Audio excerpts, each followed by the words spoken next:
Welcome to Tamil talks doctor. இன்னைக்கு நம்ம திரை விமர்சன நிகழ்ச்சியில் மணிரத்னம் இயக்கத்தில் வெளிவந்திருக்கிற கடல் படத்தை பற்றி பார்க்கணும். கடல் இந்த படத்துடைய கதையை பற்றி பார்த்தோன்னா, ஒரு பெரிய பணக்காரர் ஒருத்தர் டெய்லி ஸ்டார் ஹோட்டல் பாரில் வந்து உட்காந்துக்கிட்டு ஒரே நேரத்தில் 3 மக்கு பீரை வாங்கி குடிப்பார். அதை டெய்லி பார்த்துக்கிட்டு இருந்த அந்த பார் டெண்டர் வந்து, ஏன் சார் ஒரே நேரத்தில் 3 மக்கு வாங்கி குடிக்கிறீங்களே, நீங்கள் முதல் மக்க குடிக்கும்போது 2வது 3வது மக்கில் இருக்கிற கேஸ் எல்லாம் போயிடும், எஃபெக்ட்லாம் போனதுக்கப்புறம் குடித்தா பீர் நல்லாவாக இருக்கும், ஏன் ஒன்று ஒன்றா வாங்கி குடிக்கக்கூடாது அப்படின்ட்டு வந்து கேட்குறான். அதுக்கு அவர் சொல்கிறாரு, தம்பி அதுக்கு வேறு கதை இருக்குது. எனக்கு 2 தம்பிங்க இருக்கானுங்க. ஒருத்தன் துபாயில் இருக்கான், இன்னொருத்தன் அமெரிக்காவில் இருக்கான். எங்கள் 3 பேருக்குள்ளேயும் ஒரு அக்ரிமெண்ட் இருக்குது.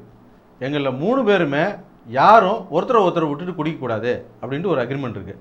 அதனால அவனுங்களுடைய பங்கையும் நான் இங்கே ஊற்றி குடிச்சிக்கிட்டு இருக்கேன், வேறு ஒன்றும் இல்லை அப்படின்றாரு. சார் அவ்வளோ ஒத்துமையானவங்களா சார் நீங்கள் அப்படின்னு கேட்டு போயிடுறான் அந்த பையன். இது தொடர்ந்து நடந்துக்கிட்டு இருக்குது. ஒரு நாள் அவர் சோகமாக வந்து உக்காந்துக்கிட்டு, தம்பி 2 மக்கு போதும் அப்படின்ட்டு உட்கார்றாரு. அவனுக்கு ஒரே அதிர்ச்சி, என்னடா கேட்கலாமா வேணாமா அப்படின்ட்டு யோசிக்கிறான்.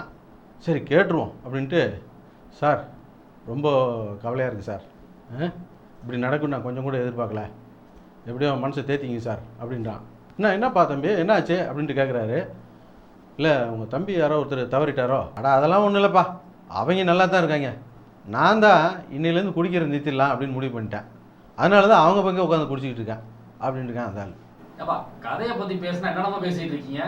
யோ என் கூட படம் பார்க்க வந்து மொத்த பேரும் பாருக்கு போயிட்டான், என்னைய கூப்பிட்டு வந்து கதை சொல்லுன்னா நான் என்னத்தை சொல்கிறது, நான் வச்சுக்கிட்டா இல்லைன்றேன்.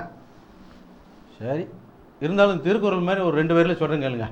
கடவுளுக்கும் சாத்தானுக்கும் உள்ள போட்டியை படமாக எடுக்கிறேன்னு சொல்லி பாவி மணிரத்னம் நம்மளை மாதிரி அப்பாவிங்கெல்லாம் வச்சு கும்மி அடித்தது தான் இந்த படத்துடைய கதை. இந்த படம் வெளியே வர்றதுக்கு முன்னாலே தமிழ்நாடு தேட்டர்கள் மட்டும் 17 கோடி ரூபாய்க்கு பிஸ்னஸ் ஆகிடுச்சின்னு சொன்னாங்க. 17 கோடி ரூபாய்க்கு இதில் பிஸ்னஸ் ஆகிறதுக்கு என்னையா இருக்குது அப்படின்னு கேட்டால், இந்த படத்தில் பெரிய ஸ்டார் வேல்யூ இருக்குது, டெக்னீஷியன் வேல்யூ இருக்குது அப்படின்னு சொல்கிறாங்க. ஸ்டார் வேல்யூன்னு எதை சொல்கிறாங்கன்னா, ராதா பொண்ணும் கார்த்திக் பையனும் நடிச்சிருக்கிறத சொல்கிறாங்க. அடுத்தபடியாக அர்ஜுன் அரவிந்த் சாமி நடிச்சிருக்கிறதா சொல்கிறாங்க. ராதா பொண்ணும் கார்த்திக் பையனும் நடிச்சிருக்கிறது எந்த அளவுக்கு இந்த படத்தில் ப்ளஸ் பாயிண்ட்டாக இருக்கும். ஒரு பாட்டியம்மா குழாயில் தண்ணியை பிடிச்சிக்கிட்டு கேட்குது, இந்த பையனும் இந்த பொண்ணும் அண்ணன் தங்கச்சி முறையில் வருது, இது எப்படி ஹீரோயின் நடிக்குதுன்னு கேட்குது. அந்த அம்மா என்ன அர்த்தத்தில் சொல்லுதுன்னு தெரியல. அதே போல் அர்ஜுனையும் அரவிந்த் சாமியும் எப்படி ஸ்டார் வேல்யூன்னு சொல்ல முடியும்? இவர் 0 அவர் டபுள் 0. இதில் என்ன ஸ்டார் வேல்யூ இருக்குது? அரவிந்த் சாமிக்கு ரசிகர்கள் இருந்தாங்க அப்படின்னு சொல்கிறத விட ரசிகைகள் இருந்தாங்க அப்படின்னு சொல்லலாம். அந்த டைமில் அவருடைய ஃபோட்டோவெல்லாம் ரூம்லலாம் ஒட்டி வச்சுருப்பாங்க பொண்ணுங்கள்லாம் ரூம்லலாம். அவங்களாம் இப்போ பாட்டி ஆகிட்டாங்க, பேரம்பத்தியை குளிப்பாட்டி விட்டுக்கிட்டு இருக்காங்க. அவங்களாம் யாரும் இப்போ தேட்டருக்குலாம் வர்றது கிடையாது. அர்ஜுன்லாம் வேறு வழி இல்லாமல் இப்போ நடிச்சிக்கிட்டு இருக்காரு. இதை எப்படி ஸ்டார் காஸ்ட்னு எடுத்துக்க முடியும்? ஏஆர் ரஹ்மானோட இசையில் இந்த படத்தோடைய பாடல்கள்லாம் பாட்டாக கேட்கும்போது ரொம்ப நல்லா இருந்தது. ஆனால் படத்தில் பார்க்கும்போது என்னமோ பிரமாதமாக தெரியல, அது ஏனே தெரியல. அப்புறம் ராஜீவ் மன்னனை கூப்பிட்டு சொல்லிட்டாங்க போட்டுருக்கு, இந்த பையனையும் இந்த பொண்ணையும் கூப்பிட்டு போயிட்டு எங்கெல்லாம் ஃப்ரேம் வச்சா அழகாக இருக்குமோ அந்த மாதிரி படம் முடிச்சு எடுத்துகிட்டு வந்துடுங்க, அப்புறம் கூட அதுக்கேற்ற மாதிரி நாங்கள் கதையை பண்ணிக்கிறோம் அப்படின்னு சொல்லிட்டாங்க. என்னன்னு தெரியல, எடிட்டர் தான் போட்டு உயிரை எடுத்துருப்பாங்கன்னு நினைக்கிறேன். ஆனால் ராஜீவ் மன்னனுடைய பங்கு ரொம்ப நல்லா இருக்குது. பொதுவாக மணிரத்னம் படம்னா வீட்டுக்குள்ளே வச்சு படத்தை எடுத்துக்கிட்டு இருப்பார். இந்த படத்தில் கொஞ்சம் வெட்ட வெளியில் வச்சு படத்தை எடுத்திருக்காங்க. அப்புறம் ஒரு படத்தோடைய வசனம் முழுக்கவுமே 40 பக்கம் நோட்டில் எழுதிடலாம். ஆனால் இந்த படத்துக்கு ஒரு ரீம் பேப்பராவது யூஸ் பண்ணியிருப்பாங்கன்னு நினைக்கிறேன். ஏன்னா படத்தில் வர்ற அத்தனை கேரக்டருமே பக்கமாக வசனம் வச்சுக்கிட்டு இருக்கான். அப்புறம் கௌதம் கார்த்திக் மட்டும் ஒரு சின்ன வேண்டுகோள், புலிக்கு பிறந்தது பூனை ஆகுமா அப்படி இப்படின்னு சொல்லி உங்களை உசுப்பேற்றி விடுவாங்க. தயவு செஞ்சு நீங்கள் உங்கள் அப்பாவை ஃபாலோ பண்ணிடாதீங்க. ஏன்னா நடிகர் கார்த்திக் மார்க்கெட்டில் இருந்த காலத்தில் எந்த கால் ஷீட்டையும் ஆனர் பண்ணது கிடையாது, எந்த செட்டுக்கும் சொன்ன டைமுக்கு வந்தது கிடையாது. அதை அவரே பெருமையாக மேடைகளெல்லாம் கூட சொல்லிக்கிறாரு. இன்றைக்கி அவரை பார்த்து சிம்பு மாதிரி ஆளுங்கள்லாம் கெட்டு போயிட்டுருக்காங்க. நாளைக்கு நீங்களும் அப்படி ஆயிடாதீங்க அப்படின்றது தான் எங்களுடைய வேண்டுகோள். அப்புறம் இந்த படத்தில் உறுத்தலான 2 விஷயம் இருக்குது. ஒன்று, அர்ஜுன் பொன்வனனை சுட்டுருவார். சுட்டுட்டு பாடி அகற்றும் போது கடலுக்கு தொழிலுக்கு போன நம்ம ஆளுங்களை வழக்கம் போல் சுட்டுட்டாங்க அப்படின்னு சொல்லி ஃபைலை க்ளோஸ் பண்ணிட வேண்டியதுதான் அப்படின்ற மாதிரி ஒரு வசனம் பேசுவார். இது கோடிக்கணக்கான தமிழர்களுடைய உணர்வு ரீதியான விஷயம் அப்படின்றத மணிரத்னம் புரிஞ்சிக்கவே இல்லை. அப்புறம் இன்னொரு விஷயம், நேரடியாகவே கிறிஸ்தவர்களுடைய மனசு புண்படுற மாதிரியான காட்சிகள்லாம் நிறைய இருக்குது படத்தில்.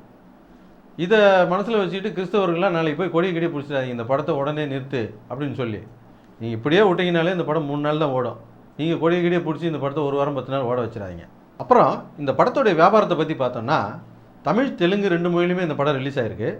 தமிழ்நாடு தியேட்டரிக்கல் மட்டுமே 17 கோடி ரூபாய்க்கு இந்த படம் பிஸ்னஸ் ஆகிருக்கு. மன்னன் ஃபிலிம்ஸ் தான் இந்த படத்தை வாங்கியிருக்காங்க. சென்னை, மதுரை, கோயம்புத்தூர் இந்த 3 ஏரியாவை மட்டும் லிங்குசாமியோட திருப்பதி பிரதர்ஸ் 7 கோடி ரூபா கொடுத்து வாங்கியிருக்காங்க. செங்கல்பட்டு டிஸ்ட்ரிக்ட் மட்டும் 3.25 கோடி ரூபாய்க்கு போயிருக்காரு சொல்கிறாங்க. மற்ற ஏரியாவும் நல்ல விலைக்கு தான் விற்றுருக்கு. ஆனால் படத்தை வாங்கின மன்னன் ஃபிலிம்ஸு படம் ரிலீஸ் அன்றைக்கி காலையில் வரைக்கும் செட்டில் பண்ணாமல் கொஞ்சம் இழுத்துக்கிட்டு இருந்ததுனால படத்தோடைய ரிலீஸ் வந்து கொஞ்சம் தள்ளி போயிடுச்சு. இன்றைக்கி காலையில் சொன்ன டைம் படத்தை போடல. அப்புறம் ஒரு வழியாக பஞ்சாயத்து பண்ணி கொஞ்சம் லேட் ஆனாலும் காலையில் படத்தை ரிலீஸ் பண்ணிட்டாங்க. லிங்குசாமி போன வருஷம் கும்கி, வழக்கேன் போன்ற தரமான படங்களை தயாரித்து கொடுத்துக்கிட்டு இருந்தார். அவருக்கு எதுக்கு இந்த மாதிரி வேலையெல்லாம்? இயக்குனர் மணிரத்னம் கொஞ்ச நாளைக்கு முன்னே ஒரு பேட்டி கொடுத்துருந்தாரு. அந்த பேட்டியில் 1980களில் வந்த தமிழ் படங்கள் தரமானதாக இல்லாததுனால MBA படிச்சிருந்தேன்னா தரமான தமிழ் படங்களை இயக்கணுன்றதுக்காக தமிழ் சினிமாவுக்கு வந்தேன் அப்படின்னு சொல்லி பேட்டி கொடுத்துருந்தாரு. இப்போது இந்த படத்தை பார்த்த அதிர்ச்சியில் எத்தனை MBA, IAS, IPSலாம் புறப்பட்டு மெட்ராஸுக்கு வந்து தமிழ் சினிமாவை காப்பாற்ற போகிறாங்கன்னு தெரியல. மணிரத்னம் படங்களில் சில படங்களை பார்த்த உடனே பிடிக்கும், சில படங்களை பார்க்க பிடிக்கும். இந்த படத்தை பார்க்காம இருந்தீங்கன்னா உங்களுக்கு ரொம்ப பிடிக்கும். எங்களுடைய நிகழ்ச்சிகள் உங்களுக்கு பிடித்திருந்தால் உடனுக்குடன் கண்டு மகிழ கீழே உள்ள சப்ஸ்கிரைப் பட்டனை அழுத்தவும். எங்களுடைய நிகழ்ச்சிகள் உங்களுக்கு மிகவும் பிடித்திருந்தால் உங்களுடைய நண்பர்களுக்கு ஷேர் செய்யவும். எங்களுடைய நிகழ்ச்சிகள் பற்றிய உங்களுடைய கருத்துக்களை எங்களோடு பரிமாறிக்கொள்ள கீழே உள்ள Facebook மற்றும் ட்விட்டரில் தொடர்பு கொள்ளவும். சினிமா பற்றிய செய்திகளை உடனுக்குடன் தெரிந்து கொள்ள கீழே உள்ள www.tamiltalkies.net இணையதளத்தை காணவும். நன்றி, வணக்கம்.